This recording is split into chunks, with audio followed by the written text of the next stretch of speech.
Okay, today's daf we're going to be learning is Yoma daf Samach Vav. Today's daf is sponsored by Oliver Mitchell in honor of his wife, Rabia Mitchell, on their 25th wedding anniversary. Thank you, HaKadosh Baruch Hu, for enriching my life with Rabia, my best friend, wife, teacher, and mother to our 5 children. I'm appreciative for every minute we spend together. Your learning mitzvah and chesed is an inspiration to all. Looking forward to the next 25 and beyond. Lovingly. And by Shari Mendez in honor of her husband, David, on their 36th wedding anniversary. It's a blessing and a joy to have merited a few rounds of chai together. Grateful for the wonderful years and praying for many more in health together. A lot of happy wedding wishes, anniversary wishes today. Okay, we are going to continue where we left off. So if you recall, we were in the middle of a contradiction based on Rava's interpretation of Rabbi Yehuda. Rabbi Yehuda had this case with the shkalim. You bring your machatzita shekel, the messenger loses it. He comes back, he says to you, listen, I swear it got lost or stolen. You give him more money, then you give him another machatzita shekel, then we find the original money. So what happens? All your money goes to the temple and it counts all for this year. It can't really work for next year. Came Rabbi Yehuda and he says, no. Also, your double that you gave, the second one can count for next year. To which Rava said, what's the reason? Because Rabbi Yehuda holds,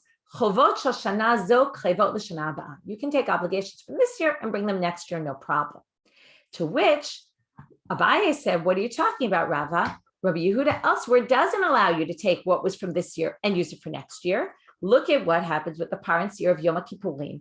If it got lost and you put another one in place of it, and then you brought back you found the old one, you can't leave it for next year. You have to leave it to die. And then we said, right, that dying is very harsh and hard to swallow. But the problem is that it's sanctified and there's absolutely nothing you could do with it. Now, the Gemara struggles very much so to understand that we were up to 4 reasons. And each time they say, it can't be for that reason you're going to let an animal die. Okay, for all those who are struggling, right, like all of us really, about this idea that they're going to close them in a room and not give them food and drink and leave the animal to die, it's very harsh. The Gemara is only going to say that that's okay to do if we have no choice. But if it's just that we're worried that maybe you'll confuse things, we're not going to let an animal die for that reason, right? You can see that they're trying to minimize that whole activity of leaving this animal to die. We're only going to do it when it's absolutely necessary, when it's absolutely the case where it was taught by a tradition that this is what has to happen, but not if we can avoid it in any way. So we had 4 reasons. I'll go through them very quickly. One is because these communal offerings are different from money, because communal offerings have to be bought from this year's money. And since it's from last year, you can't use it for this year. To which we said, what about the par? The par is bought with the Kohen Gadol's money personally. And then we said, maybe it's a gzeira. And then, so that you don't confuse also for the goat. But gzeira, we're not going to make the animal die just because of a gzeira. And that's basically going to be the rejection for all of the answers. Rabbi Zera had said the goral doesn't work 2 years in a row. Right? You have to do a new goral, to which I said, well, do a new goral. They said, no, but people won't know, and they'll think that we didn't do a new goral. And then what about the par that doesn't even need the lottery? So the issue there. And, gzeira, all the gzeirot, we're not going to let an animal die because of that. Third answer, because maybe the Kohen Gadol will die within the year, and then the par will be a sin offering that the owner died. Again, why only the par? Then it would only be the par. It wouldn't be the seer, it would be the goat. And then again, gzeira, and then same problem. Then they say, and this is the one we're up to, maybe because it'll be a chatat, which is the seer is a chatat that has to be brought within the first year. And if you leave it till next year, right, it might have passed its year. To which the Gemara says, what do you mean might have passed its year? Of course it passed its year. It's been a year. Yom Kippur falls out a year apart. So of course it skipped its year. Why are you saying maybe, right? Well, worry just in case it's past its year. To which the Gemara says, and that's where we left off with, halo kasha, that's not a difficulty, because it could actually be, and not just in case. It actually, the Gemara was saying it clearly passed its year. So how could you even say it's a gzeira? So they say, well, there could be a case where it didn't pass its year. How so? Ki Rebbe. If you hold like Rebbe in the following machloket, then you would say it's possible it hadn't passed its year, even the next Yom Kippur. How so? Titania, Shanat Mima. What is a Shanat Mima? Now, where does Shanat Mima come up? I brought it on the sheet. It's in Vayikra, chapter 25, pasuk 30, verse 30. It's talking about if I live in a house that's in a walled city, I own it, and I sell it to someone. Now, normally in the Torah, when they talk about people selling, they sell because they need the money. And the idea is that we want to give you an opportunity to rebuy back your land. Okay, imagine you sold, right? This wouldn't go nowadays, but you sold because you were desperate for money.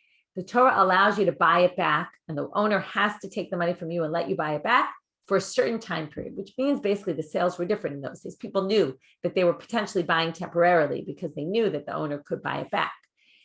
So in any case, how much time do you have? It depends what kind of city you live in. Is it a walled city, not a walled city? Again, it's hard for us to understand this with our modern eyes. We don't have differences between cities and property, but the truth is, even in laws, there's different statuses to different kinds of land in different places. So in any case, it says here in the pasuk, "V'im lo yigal ad milot lo shana tmima." You have basically a year to redeem it. And a year, a shana tmima, complete year.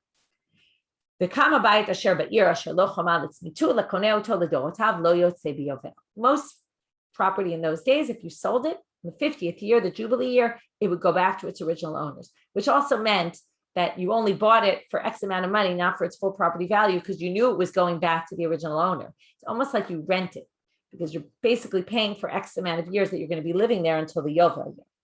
But this, if you're living in a walled city, if you don't buy it back within a year, you won't ever get that land back. He never asks, if he decides to sell it to you, he can, but you won't be able to demand it back after a year. So how much is a year? Why does it say shana tmima? What does this mean? Monesh loshmel. Now you have to remember the Hebrew calendar is a lunar calendar that also gets corrected to match up with the solar calendar every few years. So the holidays fall out in the right season. Basically, based on a lunar calendar, which is 354 days a year, plus every 2 or 3 years, there end up being a leap year. So, every beyond 2, there's 7 leap years in a 19-year cycle. So now we say, Shanat Mina, Monesh 365 yom kiminyan yimot chama divrei Rebbe. Rebbe says the Shana that we're talking about, and this is the opinion we were looking for, is 365 days. That means you have 365 days. That means it could be Yom Kippur could fall out. It could still be within its first year. If you use the same rules for the age of an animal, when does it turn a year? When it passes 365 days, theoretically, since the Hebrew calendar is 354 days, also you'd have to have the animal beyond its 8th day. So it would have to be, there's like a few days there where it could actually come out, that it would still be within the year. And that's why it's a gzeira. Maybe it's not within its year because there potentially could still be within its year. The Chachamim Omrim, we're just going to continue with the other opinion. Monesh 12 chodesh miyom liyom. It's exactly 12 months. Ve'im, meaning it's exactly the Hebrew calendar. Ve'im nitabra lemocher. If there was an extra month in that year, then you get 13 months to buy it back. So basically, it's going to go by the calendar year. According to Rabbanit, you would never have an animal then, if we're going to apply this to animals, you would never have an animal that could be within its first year on the next Yom Kippur, because it all goes by the calendar. So this Yom Kippur, next Yom Kippur are clearly in different years. But according to Rebbe, it could. So now the Gemara says it's going to be the same type of logic we had before. Hatinach seir, that only works for the goat, because the goat has to be within its first year, but par, which is not limited by years. Ma'ika lemema. So what are you going to say about that? Zera par atu seir. Again, we're going to say, the par is the same laws of the seir, so that we don't think that the seir could be used. Umishum, right? And again, you can't use the seir because maybe it won't be within the right time frame. Umishum zera yamut. But wait, number one, again, same question. Because of Gzera, we're going to leave this animal to die. It doesn't make sense. Ve'od, and additionally, you got your halacha wrong. You said the whole thing was that it was a chatat who missed its year, and therefore it's left to die, because if we leave it to next year, right, it'll be beyond its time. But chatat shavash nata, if it actually passes its time, what are we supposed to do with it? It's not left to die. Liri'ia azla, it's left to graze. It's not, there's only certain cases. There was a tradition about it. Halacha l'Moshe Messina, passed down from way back when, that which chatats, which sin offerings are left to die. It's only the sin offerings really that die, and sometimes an asham also, but that's learned out from the sin offerings. Which ones die? Not this one. If it passes its time, it's not left to die. It's left to graze. How do we know this? Tamarish Lakish. That's a funny way of saying it. We see it as if it's in a cemetery. What's the deal with the cemetery? Kohanim, priests can't go into a cemetery.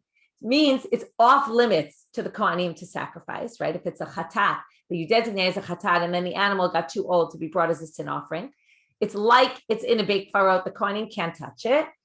Viro'eh, can you leave it to graze? You can't do anything with it, but you don't kill it. So therefore, it doesn't make sense if we're going to say the whole reason why they kill it is because maybe it'll end up being a chatat that passed its time. Even if it was a chatat that passed its time, it'll be left to graze, not to die. So throw out answer number 4. We're going to finally get to our answer. And this, by the way, connects with what we've been talking about the last while about mistakes and preparing for the future and all that. Elam, or preparing for the unexpected, taking all the precautions necessary. Ela amarava gzera mishum takala. We're not going to let you use this animal for next year because what are we worried? If you have this animal and you leave it for a whole year until you can actually use it, you might use that animal for the wrong reasons. You're going to leave an animal for a whole year waiting for a sacrifice.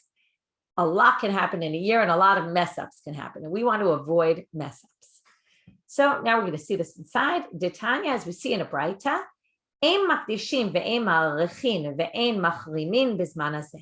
these are different forms of sanctifying things to the temple. We'll learn all about them when we get to Erchin. Erchin giving the value of a person. Cherem saying an item is cherem, it goes to the temple. Saying it's hekdesh, it goes to the temple. You can't say in my house, I'm designating something for the temple. We saw this also in Shkalim. You can't do this nowadays. Why? Because who knows when the temple is going to be rebuilt. And you're going to leave it laying around for a very long time. And therefore, we're worried that you might misuse consecrated property. What if someone did it anyway? So what do we do with it? If it's an animal that gets uprooted, we're going to see what that means in a minute. If it's fruits or clothes or vessels, they're left to rot. Okay, this is like next year in the Shemitah year. So what people do with things that have sanctified, they're sanctified with Kedushat Shvi'it. People leave them to rot. Okay, there's different definitions of what you have to do. Whether you have to leave it till it really gets rotten and disgusting, and only then can you throw it out. Some people put it in a bag and seal it up, and then it rots kind of in the garbage. In any case, they have to be left to rot. You can't do anything with them. Okay, if it's ma'ot, money, which does not rot, or metal implements, which also don't rot, then you leave them, you send them off to Yam HaMelech, to the Dead Sea, and they're left there because that's where, we're not really worried anyone's going to pick them up from there. They'll get disintegrate from the salt there. So basically, there's nothing you can do with these things. Ezehu ikor, what is this behemat he'akel? This is what we've been talking about. I didn't remember this yesterday. Now it says it explicitly. Noel delet lefanea v'himei tamei aleha. You shut the door, you leave it to die, basically. You don't feed it, you don't give it any drink, you leave it to die behind the door. Again, very inhumane sounding, but again, you have to remember what's on the other side. It's true, it sounds inhumane, and it is inhumane, but on the other side, it's this idea of sanctification, something that I think we struggle with because we don't have such a thing in our world anymore. But in those days, this is supposed to go to the temple. This is something that's holy, that's sacred, that's greater than anything that happens in this world, right? So therefore, that supersedes anything else. So now we have, again, what was this? This was all to show that there are cases where we make a gzerah because of a takala. We leave an animal to die because we're worried that if we don't leave it to die, somebody else might use it for something. So, by the way, I see your question, Leah, about left to rot. You can't use it for compost because that's using it for something. The whole idea here is has to be left to rot and it can't be used for anything else. That's the whole idea. So now, again, it's hard for us to see this in our world where recycling is important. Now, by the way, they also recycled all the time, and we've mentioned that before. So it's only when we're dealing with high-level sanctity, and that supersedes everything. So now we see that we're worried about a takala. So now the question is, what takala are we worried about? Takala demai. Takala is what's going to happen to this animal in that year? What are the possibilities? So if you're going to say takala da krava, maybe someone will use it for the wrong sacrifice. They'll take this animal, they'll know it's for a chatat. They won't remember that it's for a chatat for Yom Kippur. They'll use it for a different chatat, or maybe they'll use it. Maybe they won't remember it's a chatat, but they'll remember it's designated for a sacrifice. They'll use it for some other sacrifice. If that's the issue, Afilu kol rionami. All the time when we leave these animals to graze, how long do you think it takes them to get a blemish? It could take years for them to get a blemish. In fact, there's a case of in the Gemara where they talk about this bechor, firstborn animal, which once there's no longer a temple, you can't bring it to sacrifice. So you have to wait till it gets blemished. And this animal just didn't get blemished. Eventually, like they ask a non-Jew to put a blemish in the animal, and then they say basically that wasn't allowed. You couldn't have done that. And it's basically this situation where you're waiting for a blemish and you're waiting for years and years. It talks about that it was an old animal. It was very old and it just still hadn't gotten blemished. So waiting around for a blemish could take a really long time. Why aren't we worried in that case that maybe someone will sacrifice? We're clearly not worried because we leave it to graze till it gets a blemish.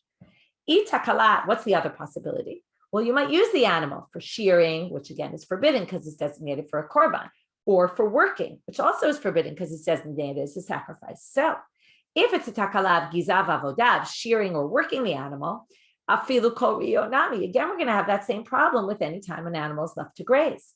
So therefore, what do they say? La'olam takalat ha'klava. It's really that we're worried you're going to sacrifice the animal. Now we have to distinguish, why are we not worried about the ones that are left to graze? Well, that's because they're left to graze. Hanach delav b'nei ha'klava ninu lo tarid behu.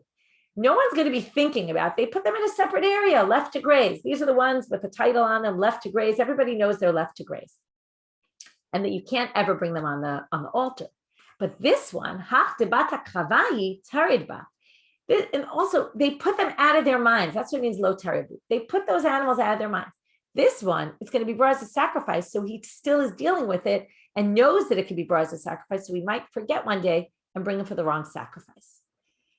Now we get to an interesting thing, which again connects with this idea, which is takala atzma tenai. It's actually a debate among Tanaim about whether or not we're worried about people making these mistakes or not, people misusing something that we set aside. So we just explained so far was that the reason why this animal is left to die, that we've been talking about of Rabbi Yehuda, when Rabbi Yehuda said, right, if you have a Shiur for Yom Kippur that gets left, right, then we can't use it for the next year that, you had two because one got lost, you put one in its place, now you have two, or the par. You can't use it for next year because of a takala. And we saw, by the way, that there was a machloket tanaim there, what you do with it. So whether or not you are worried, the whole concern is we're worried if you leave it for a whole year, someone might misuse it. Now we say that are we concerned someone's going to misuse it or not? That's a machloket tanaim. And this again goes back to that idea. Do we have to worry about every possibility, right? Like mishpach adam, what do we do, right? And we said, they set up a whole, what do you do if the blood spills? What do you do if the animal dies? What do you do if? And this whole approach of be prepared for every scenario. And this is another one in that way. And it even goes farther to say, be prepared. And not only that, but it's a different one. It's saying, we don't trust people. We don't think that the average person is going to be careful about this. And therefore, let's avoid doing this. Whereas the other approach says, no, we don't have to worry about right. Like it goes back to that. Are we going to worry that the wife might die and we have to put another wife in its place? Are we not worried about that? Are we worried? Remember about the flask breaking when you tried to take the truma, and we have to worry maybe it'll get a crack and it'll spill on Shabbat before you actually took out the bottom log, what was ever left at the bottom. And then the other one said, Rabbi Meir said, we'll worry about it when we get there, right? What are you worrying about? By the way, it matches. Rabbi Yehuda there was worried. Like here, he's worried. Whereas Rabbi Meir said, no, we'll deal with it when it happens. I'm not going to worry about all sorts of remote possibilities. And you can see this as a metaphor for our lives, right? There's the people who worry about every possibility and take all these precautions in their life. And people who say, right, okay, there's car accidents, I won't drive, or we're saying, no, we'll deal with it when it happens. So there's all sorts of approaches, and not to say one is right over the other. There are different approaches. So here we're going to see where it's a machloket tanaim. Tanya Chada, one Braita says, Pesach shelo karev berishon, yikrav b'sheni. You designated your animal for Pesach and you didn't sacrifice it the first Pesach. So you do it, it can be used for Pesach Sheni, for the second, right? The 1 month later, the makeup Pesach. B'sheni, but what if you didn't use it for Pesach Sheni? Yikrav l'shana ba'ah. What do you see? You can use it next year. You might be saying to me, wait a minute, didn't we learn Pesach has to be within its first year? So how could you possibly use it next year? So we're going to get back to what we saw earlier in today's stuff. The second one says, no, you can't sacrifice it at all if you left it after Pesach Sheni. So my la b'takala pligi, is it not the same machloket? Can you leave it 1 year and not worry that someone's going to use it for a different sacrifice? Or, right, are we worried? Or are we not worried? Can you use it? Can't you use it? But then the Gemara rejects it and says, nobody thinks that we're worried about what will happen if you leave it for the whole year. But they're arguing about that exact machloket before, about whether or not it's 365 years or it's a calendar year. If you hold it to calendar year, then you obviously can't use it next year because it'll clearly be too old. But if it's 365 days, you could have a possibility where the animal was really young when you designated it. It could have been used for Pesach Rishon, and it could be used also for the upcoming year, the next year. And that's the machloket. The one who says it's a calendar year, there'll never be a case. So of course you can't leave it for the next year. To which the Gemara says, no, it can't be that that's the machloket, because v'hatanya v'chein ma'ot, it's the same thing for money that you designated. Now money, you don't have to worry, it got a year old. If I designate money for my Korban Pesach and I don't use it for my Korban Pesach, I can use it for Pesach Sheni. If I don't use it for Pesach Sheni, I can use it for the following year for Pesach. So if that's the case, what do we say? It can't be it's a matter of passing the year. It must be back to our original question. We're worried that maybe you'll accidentally use that money for something else. And therefore, right, you might use it even for buying a sacrifice, but you'll buy the wrong sacrifice. Maybe you'll use it for buying some Korban Ola that you want to buy that year, and that will be a problem. So therefore, they come back to saying, Elalav shmamina b'takala pligi shmamina. So it seems to be that we're worried about a takala, and that's the issue. Okay, moving on now we're finally getting to the ceremony of the Shiur HaMishtalech, sending off this goat off the cliff, and how does this work? So the Kohen, remember, he did a vidoy, a confession on the par for himself and his family. Then he did a confession on the par, the second confession on the same par for all the Kohanim. Now he needs to do the confession for the people. So he does the confession on the Shiur HaMishtalech. So the Shiur HaMishtalech, remember, is Yamod Chai, it's still standing there alive. And now he finishes with all the hazaot, the sprinklings, and now he goes to the Shiur HaMishtalech, puts shtei yadav alav, somech, smicha he does, umitvadeh, and he confesses. The kach haya omer, and this is what he says, it should sound familiar. Ana Hashem chatu avu pashu lefanecha amcha beit Yisrael. Right, the people sinned. But remember, we saw those 3 different languages. There's a note here also that changes the order, like we had before. What the order is: your nation, Beit Yisrael. Okay, the people, the Yisrael. We're going to talk about this in a minute. When we get to the Gemara, we're going to immediately talk about the line here. Why it says Amcha Beit Yisrael? What does it mean? Ana Hashem kaperna lechata'im v'lavonot v'lapsha'im shechadu v'shavu v'shapashu l'fanecha Amcha Beit Yisrael. And first he said they sinned. Then he says, please God atone for the sins that they sinned. As it says in the Torah, which is the one we quoted in all the confessions, because on this day, God will atone for you from all your sins. And before God, you will be purified. Now, when he says the word Hashem, before he says the word Titaru, HaKohanim v'ha'am ha'omdim b'azara, everyone who's standing in the Azara, when they would hear the Shem HaMeforash, the unique name of God that he would say when he read it in the verse, they would bow down and fall on their faces. Right, that means they would bow down all the way, faces on the ground. And they would say the recitation that we say in Shema. In fact, Shiur and Rabbanit, Shiur and Chamutal, and Daf Shalahem this week talk about the Shema and the Baruch Shem Kavod and the connection to here. So if you want to listen, if your Hebrew is good, you can listen on the Hebrew part of our site or on our Facebook page to Shiur and Chamutal discussing this issue of Baruch Shem Kavod Machuto Le'olam Va'ed. So it's basically a recitation of declaring respect to God and his malchut, his kingship forever. Misaro l'mi shaya molicho. So now what happens? Until now, remember, the Kohen Gadol is doing everything. All of a sudden, we have a big switch. He passes over the Shiur HaMishtalech to the person who sends it out. Now, how do we know there's someone else who sends it out? Because the Torah says so. If you look in Vayikra, Ted Zion, Pasuk Kaf Aleph 21, it says, V'samach Aaron et shtei yadav al rosh ha'se'ir achai. Okay, he talks about that. Puts a smicha. Hitvadeh alav et kol avonot be'Yisrael. He atones for, right? He confesses. I'm skipping a little. He basically places the sins, this is why he's called the scapegoat, on the head of the goat, right? It's as if he passes them on to the goat.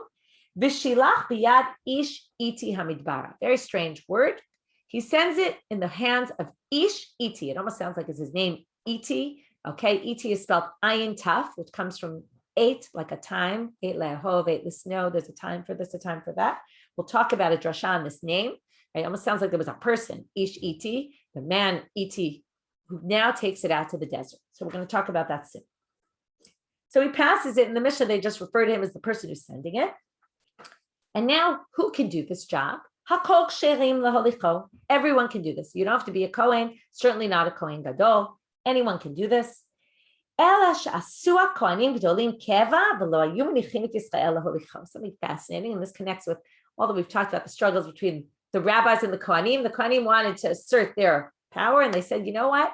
It's true that from the Torah, anyone can do this, but we're going to basically make it that it's only Kohanim who do it. They wanted to keep it within the Kahuna family. Amar Rabbi Yossi said, there was a case where Arsala did it, and he was the Yisrael. Now, what Rabbi Yossi is coming to do is a big question. Some people say he's trying to prove what Tanakama said. Tanakama said they wouldn't let, right? Yeah, everyone can do it. And here he says, I'm going to prove that everyone can do it because one time Arsala did it, but the Kohanim came and changed that. So he doesn't disagree. He's just saying, yeah, I have proof that really a Yisrael can do it. Some people say, these come and say, no, the Kohanim didn't. Because remember, we're talking post-destruction and they're describing what happened then. He says the Kohanim never did it because here I have proof. Arsala did it. It was done by Yisrael. That means the Kohanim didn't make it, but only the Kohanim can do it. So there's a debate about how to read Rabbi Yossi. The Kevesh Asulam Mipnei Bavlim. They made this ramp for him to go and walk the goat out. Because of the Bavlim, because of the Babylonians, Shayum Talshim B'Saro, they would pull his hair, not clear, hair of the person or hair of the goat. Not exactly clear which one, different opinions in the commentaries. V'omrim lo tov v'tzei, and they would say, quickly get out of here. Okay, they would be like, it's funny, you pull someone's hair, you pull them back, but they were pulling it to say, get out of here. We want our sins to be done with as soon as possible. So they protected him, right? This is, I can't help but think about, around the corner from me is where the new prime minister lives, and they've closed off all the streets and no one can walk there and no one can drive there. And right, it's this protection of an important person needs protection from hecklers and people that are going to bother them. So here, right, I mean, it's also assassination attempts and things like that, but there's a concern that people are going to bother this person. So they made this big ramp that no one else can get to. And therefore he's kind of on a pedestal away from the people so no one can get there. So the Gemara first starts off and says, notice it says, Amcha Beit Yisrael. So they say, Ve'ilu b'nei Aharon am kadoshecha lo ka'amal. When he does his confession, he says, Amcha Beit Yisrael. What is Amcha Beit Yisrael? It means Yisraelim, people who are from Shev, right? All the other Shvatim, not the Kohanim. It's excluding the Kohanim. Mantana, so who does this go according to? Amar Rabbi Yirmiyah delo Rabbi Yehuda. This must be not like Rabbi Yehuda. And we saw this machloket before. I'll refresh your memory. There was a debate. Where did the Kohanim get atonement? If you remember, the Seir that we do the blood for and the par that we do the blood for is for the Tum'at HaMikdash v'Kodashav, right? For doing impurity in the temple, any kind of impurity that happened in the Kodesh Kodashim, in the right, that's what all the different sprinklings are for. And then the Seir is for the sins of all the people. So according to Rabbi Yehuda, those all atone for any sort of impurity that happened in the temple. But the Seir Mishalech is for everybody, including the Kohanim, for all their sins. But the other opinion that disagreed said, no. The Kohanim get their atonement from the vidoy on the par. The confession on the par actually gives them the vidoy. The sprinkling of the blood is for all the Tumat HaMikdash v'Kodashav, any kind of impurity that happened in the temple. But the confession actually provides the atonement for the Kohanim, and therefore they don't need the confession here. This confession doesn't include. So therefore they're saying, Rabbi Yehuda disagreed with that. He thought that their confession on the par is all about anything that happened in the temple. And when it comes to all their other sins, that's included in the Seir Mishalech, and that's clearly not what our Mishnah says. Well, I shouldn't say clearly, because in a minute we're going to understand it differently. But they understand right now, Amcha Beit Yisrael is excluding the Kohanim. So it must not be like Rabbi Yehuda, who thinks that the Kohanim got atonement through the Seir Mishalech. Abaye Amar Filu Tema Rabbi Yehuda. No, you can explain it by Rabbi Yehuda. Atu Kohanim lav b'chal Amcha Yisrael ninu. What is Amcha Yisrael? What Amcha Yisrael, our nation, means everyone except Kohanim? No, Kohanim are part of our nation. That is a term that includes everybody. And you don't necessarily need to say that it doesn't follow Rabbi Yehuda's opinion. It could work in with him as well. Now we're going to darshan that pasuk, the word ish and the word iti. Ish lachshir tazar. That's where we get that it can be done by anybody. Iti, we're going to learn three things from. Number one, shehem mizuman. Okay, iti in Hebrew means zman. Zman is also the root, the word mizuman, prepared, ready, comes from the root zman. So we're saying iti, he has to be ready. What does it mean ready? Rashi says, he has to be prepared from yesterday. It's not exactly like the Kohen Gadol that needs 7 days before, but you have to prepare this person from the day before. Iti, another thing, has to be done in its time. Shabbat, even on Shabbat, you can do it. We're going to have to talk about what's the halachic issue that could come up on Shabbat that wouldn't have come up on Yom Kippur that we're going to say is allowed. Iti, vafilu b'tum'ah, even in Tuma, even if it's something's impure, we're going to have to see what exactly is impure. Ish, so now we're going to go back to this drasha. This was a Braita. Now we're going to darshan the words and say, why did it need to say this, or what did it mean, or something like that.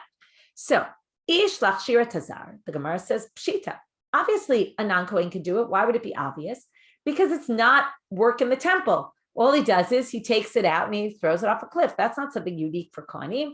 Kohanim have certain status in society, but it relates only to temple. This is outside the temple. It should have nothing to do with the Kohen. So why do you even need to say that? You might have thought, since this is coming to atone, and it says to atone in the verse, atonement is always done by the Kohanim. It's not necessarily Beit HaMikdash centered, temple centered. It could be atonement centered, that they're the ones in charge of atonement. And it's not the case, though. And as you might have thought, because of that, the Kohanim have to do it. Therefore, they come to teach you, even a non-Kohen. Iti va'afilu b'Shabbat. Okay, they don't have any questions on the Yehem Mizuman. They're going to move to the next one. Even on Shabbat, l'ma hilchata. What halacha would you need to? What do you need Shabbat to say this overrides Shabbat? That doesn't override Yom Kippur, right? And that's Yom Kippur in general is basically like Shabbat. So Amar Rav Sheshet Lomar Shemaya Chole Markivo Al Tifo. If it was sick, he could carry him on his shoulders. And now we're talking about the issue of Hotza'ah, carrying. Kiman. So who does this go according to? Deloke Rabbi Natan. It must not be like Rabbi Natan, because the Rabbi Natan Ha'amal Chaynov Se'et Atzmo. Rabbi Natan says that if you have a live person who can carry himself, it's not forbidden by Torah law to carry it. So if an animal, okay, there's a debate about whether animal falls into this category of Chaynov Se'et Atzmo. But according to Rabbi Natan, Chaynov Se'et Atzmo, it applies to animals. So it's not even usher to carry it on a Doraita level, on a Torah level. So of course it overrides. You wouldn't need a halacha to tell you that, because it's not even forbidden. So they say, therefore, it must not be like Rabbi Natan. It must be like the opinion that thinks that animals aren't in the category of Chaynov Se'et Atzmo, or Chaynov Se'et Atzmo isn't exempt from carrying. So then they say, what do you mean? Afilu tema Rabbi Natan, I'll explain it. We had a bunch of these today, right? Where you can explain things according to both opinions. Where first they think it only matches one, then they say, no, it really matches both. Halashane, if he's sick, it's different.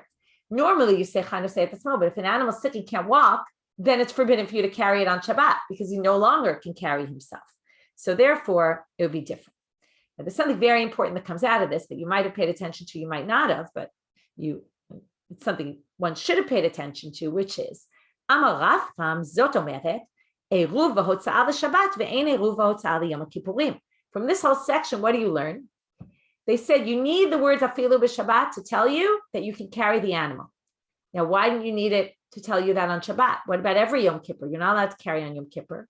So Rav Cham says, what do you mean? Apparently, from here you can infer that you can carry on Yom Kippur.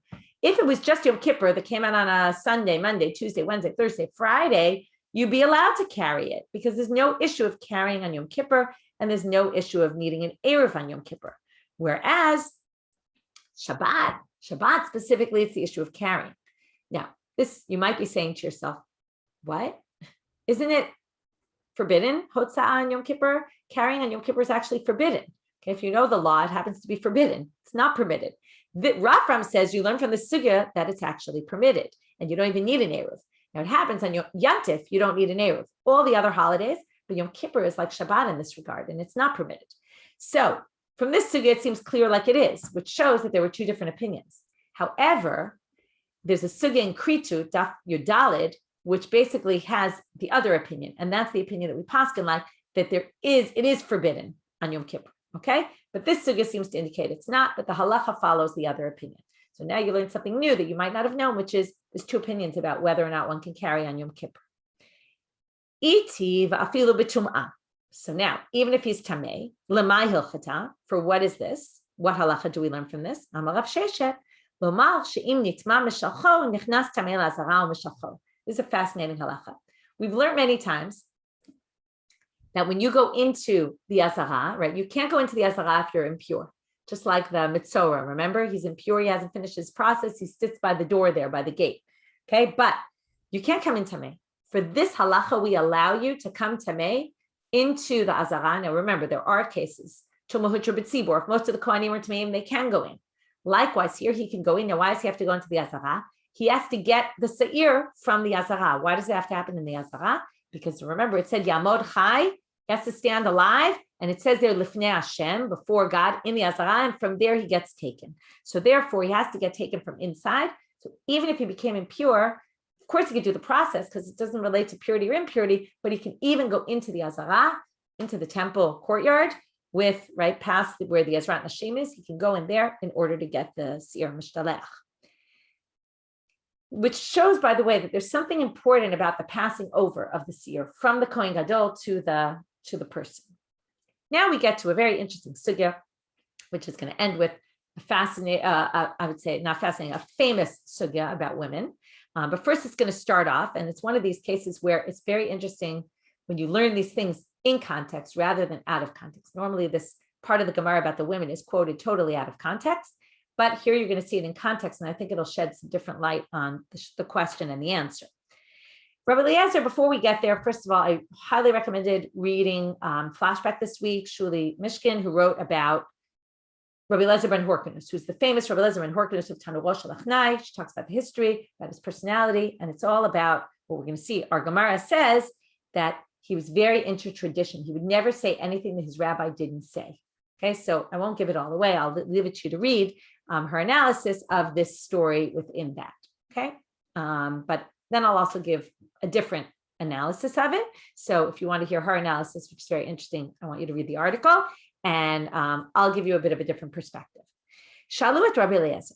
Chala ma'u yorkiveu al ktefo. By the way, my other perspective is not because I disagree with her perspective. I think her perspective is very right. I'm going to add something additional. They asked Rabbi Eliezer the following question. What if the animal is sick? As we saw before, right? If the animal's sick, you can carry it on your shoulder. So they asked Rabbi Eliezer ben Horkanus, if the animal's sick, can you carry it on your shoulder? What's the question? Not in terms of Shabbat, but if you're supposed to leholich, to walk it, not to carry it. So are you allowed to carry it? To which Rabbi Eliezer responds, Amar lahem, yacholu la'arkiv ani vatem. What kind of a crazy question is that? The animal will never be sick. It's strong enough to carry me and you. And why are you asking me this question? This will never happen. Well, they continue to ask, Chala mishalcho. What if the person who's supposed to take right, you set him up from yesterday and he wakes up with fever, calls in sick. Can we send it with someone else? Amar lahem, eheva shalom ani vatem. You and I live in peace, probably means the person will not get sick. Everything, right? This is antithetical to what we've been discussing, right? Things always go wrong. We keep coming up with this theme that things go wrong. You have to anticipate, right? They're asking these questions. What if, what if, what if? He doesn't like the what if questions. Either he finds them nudnicky questions and saying, leave me alone about this. Why are you bothering me and bugging me about what if this, what if that, right? I remember as a kid, I used to ask all the time, what if, or how come, or, my parents were like, call me the how come child. Why are you asking all these questions? So he doesn't want to be bothered with all these questions. So he's answering them in a very kind of arrogant way of saying, don't bother asking these questions. What if you push the scapegoat off a cliff and he doesn't die? Do you have to go down to the bottom of the cliff and kill? Does the Seir Mishalech have to die?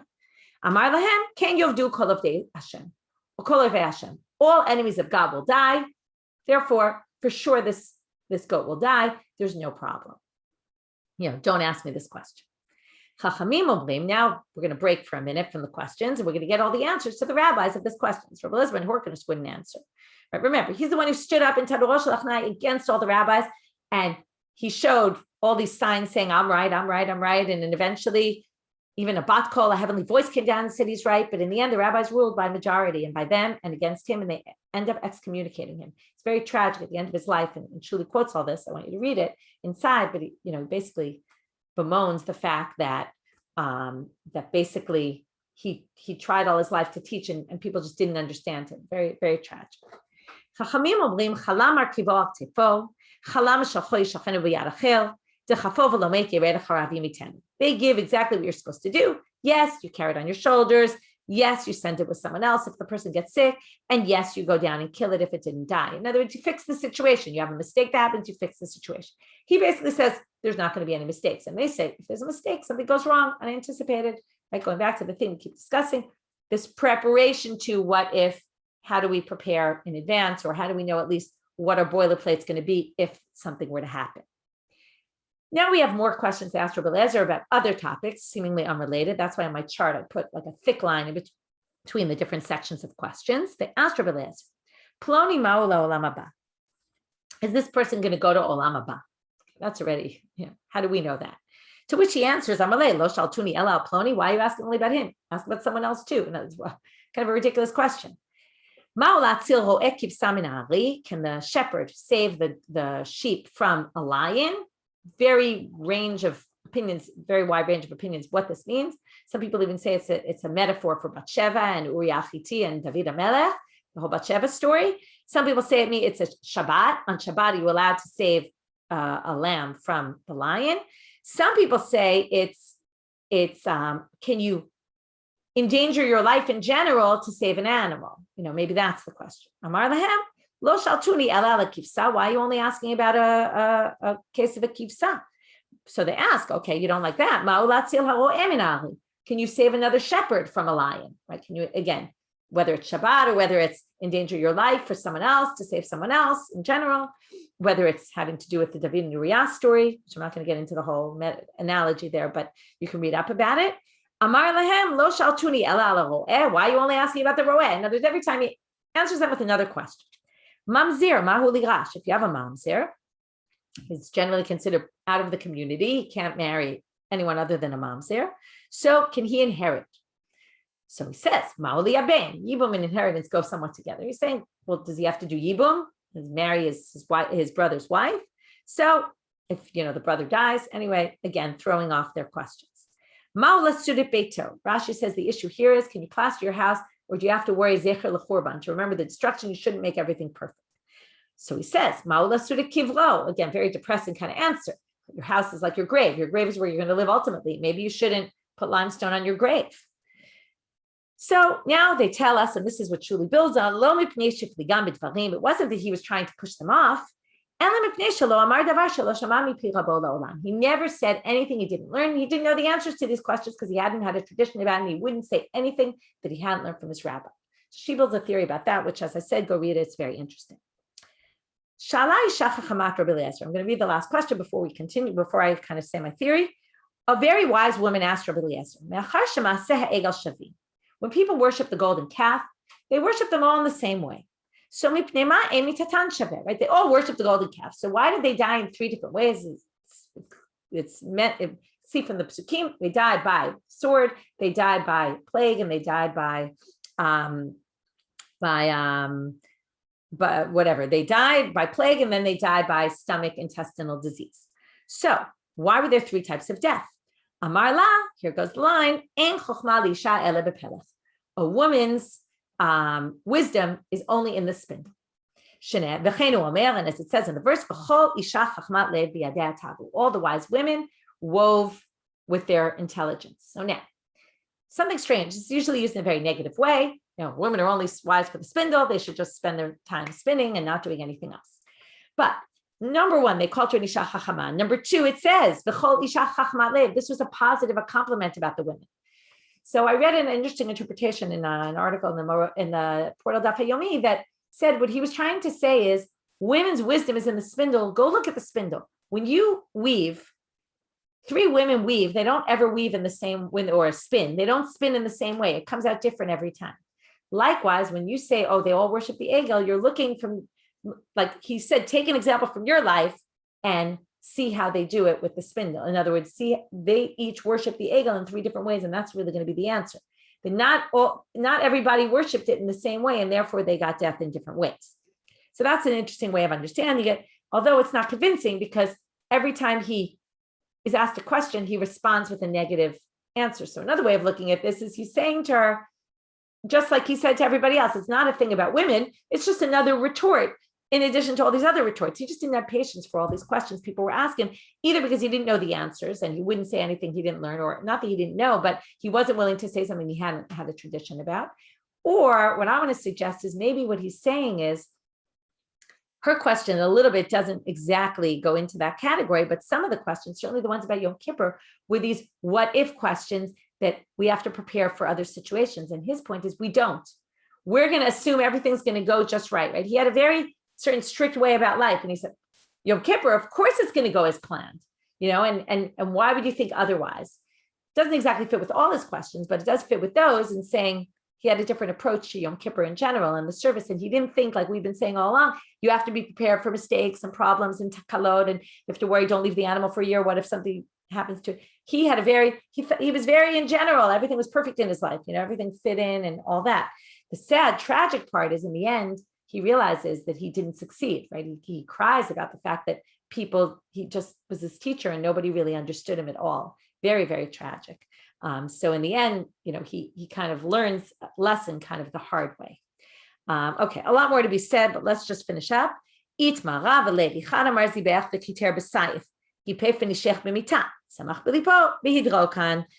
So one said it was all depending on what the people did. If they worshipped it, then they died the most severe with the sword. If they hugged it and kissed it, then they died with this death. If they were, which is the plague. If they were happy in their heart, they didn't worship it, but they were happy watching people worship, then they died with hidrokan.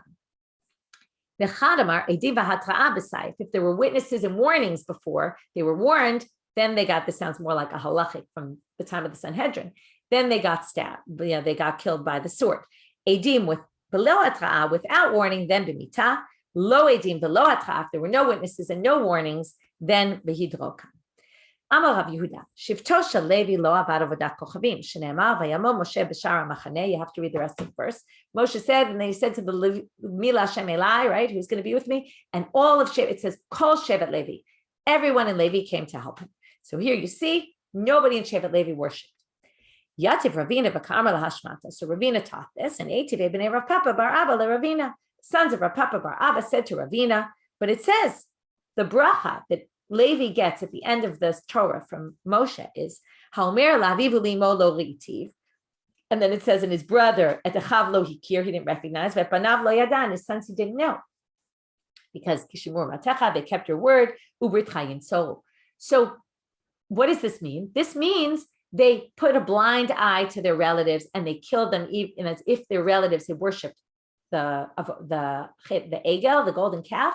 They basically, as if you're not my relative, and they killed them, right? Normally people are very loyal to their family and they wouldn't kill them, but Shevet Levi killed them anyway. So you see people from Shevet Levi died, to which the obvious answer, Aviv imomi Yisrael. Chav achiv me'imomi Yisrael, banav b'nei bitomi Yisrael. It was all people that were related to them, but were from Yisraelim, either their mother's father, because the tribe goes by your father. So the mother's father could be Yisrael, or the brother from the mother, right? The brother who the mother's married to someone else and has, let's say he had a half brother. And Banav is the son of his daughter who is married to a Yisrael. So we come up with ways that they weren't from Shevet Levi. We'll end here. We'll finish up the daf tomorrow because we got a little bit long. Okay, have a great day, everyone.